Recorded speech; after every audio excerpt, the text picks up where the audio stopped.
জাহান্নামে চলে যাবে। কয়টি নেকি করব? একটি নেকির জন্য মানুষ জাহান্নামে চলে যাবে। দুনিয়ার বুকে আমরা কত মানুষের কাছে দেখো, বিশেষ করে আল্লাহ পাক রব্বুল সূরা আবাসা 30 নম্বর আয়াতের মধ্যে বলেছে, ইয়াউমা ইয়াকুমুল মারকুমিনা ফি ওয়া উম্মিহি ওয়া আবি ওয়া সাহিবাতি ওয়া আখি ওয়া বানি লিকুল্লি ইমরিইন মিনহুম ইয়াউমা ইযিন শাআনুন ইউগনি। কাল কিয়ামতের ময়দানে সর্বপ্রথম একটা নেকির জন্য যখন জাহান্নামে চলে যাবে, তখন তো তাহলে দুনিয়ার মধ্যে তো আমার ভাই, যখনই কারোর সঙ্গে আমরা বিবাদে লিপ্ত হয়েছি, আমার যদি অন্যায় হয়, আমার প্রতিপক্ষকে আমার পক্ষে এসে লাঠি সেটা ক্ষমতার বলে তার বোঝ হাঁপিয়ে পড়েছে, তো কি আমাদের ময়দানে পাবে না?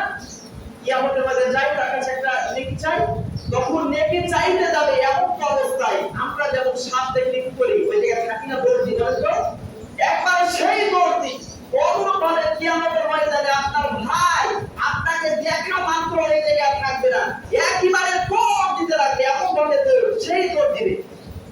এরপরে তার মায়ের কাছে যাবে, যে মা 10টা মাস 10 দিন গর্ভধারণ করে কত কষ্ট করেছে, কত কষ্ট করে আমাকে আপনাকে পৃথিবীর মুখ দেখাইছে, ওই মার কাছে যাবে। ওই মা কত কষ্ট করে আমাকে আপনাকে পৃথিবীর মুখ দেখিয়েছে, তখন বলবে দুনিয়াতে তো আমাকে এক পলক না দেখতে পারে মা ছটফট করতো।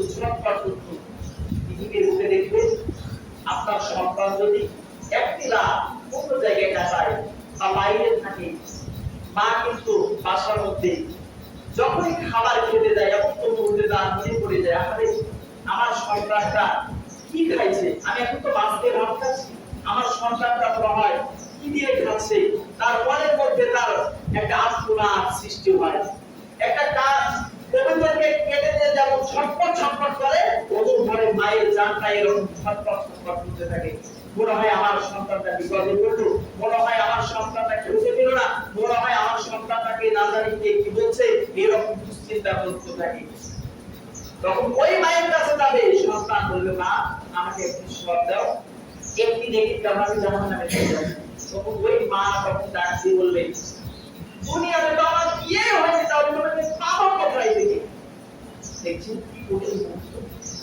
এরপরে যাও স্ত্রীর কাছে, ও আমার প্রিয় স্ত্রী, তুমি দুনিয়ার মধ্যে তোমার সঙ্গে কত আচ্ছন্ন কত আনন্দদায়ক জীবন মুহূর্ত কেটেছে, আমি আজকে জাহান্নামে চলে যাচ্ছি মাত্র একটা সবের কারণে, তুমি একটু যাও। তখন ওই স্ত্রী আর দিতে চাইবে না। এরপরে বন্ধু বান্ধব, এরপরে আত্মীয় স্বজন, এইভাবে করে সবার কাছে যাবে। এক মুহূর্তে দেখা যাবে কেউ বলে আপনার কেউ কারো পাপের বোঝা বহন করবে না, কেউ কারো উপকার করবে না। কিয়ামতের ময়দানে শুধু হাহাকার চলবে, নিজের আমল দ্বারা নিজেই যাবে।